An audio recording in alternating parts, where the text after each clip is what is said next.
Hi, this is Max with The Way of the Elbow Rolfing. I wanted to just say a few more words in relation to prior videos, continuing to explore some of the themes. Specifically, I would like to take up the question of what makes Rolfing different from other comparable therapies. It's a question that is very common. People are curious to know. There are, of course, many different ways to answer that question, and I would like to explore one of them in this video.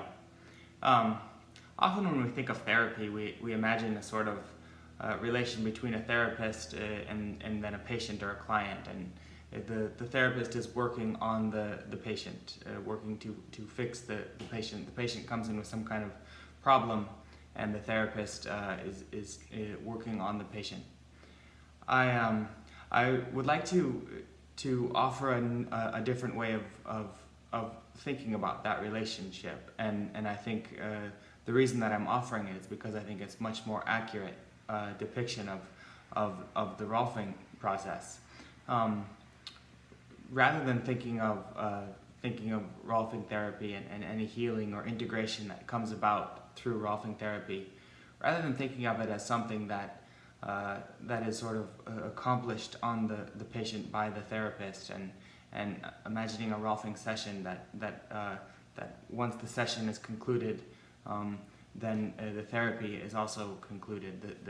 The healing ends with the session.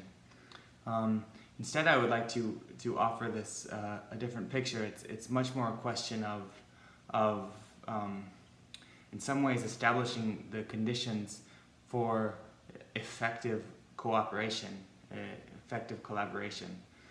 That I think can shed light on my purpose and intention behind some of these earlier videos here. It's to provide a way of understanding and a way of conceptualizing what's really at stake.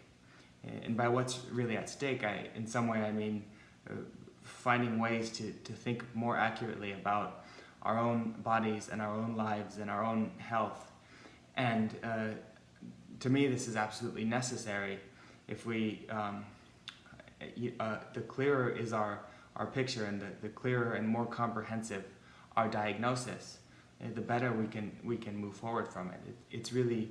It's inconceivable to imagine having effective therapy without really understanding where we're starting from. And so this to me is so important, and I hope that something I said in the earlier videos has that some of you viewers have found something that I said useful in that respect. Then once we have this starting point, once we've established the starting point and the proper diagnosis, so to speak, then it's a question of, in some ways it's quite straightforward. It's a question of me as a Rolfer, for example, a therapist, bringing what I have to offer to the situation, then you as a patient, a client, bringing what you have to offer, and then it's up to us.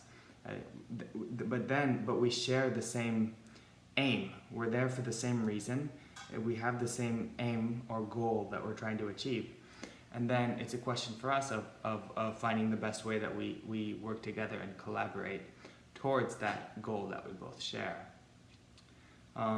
That's totally different than something than if you, as a patient or a client, having something performed on you. Because in a way, again, it's something that it's finished when the session ends, and in some way you played no part in it.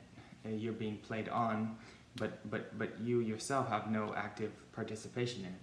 That's not the same as Rolfing. In Rolfing, it's much more a question of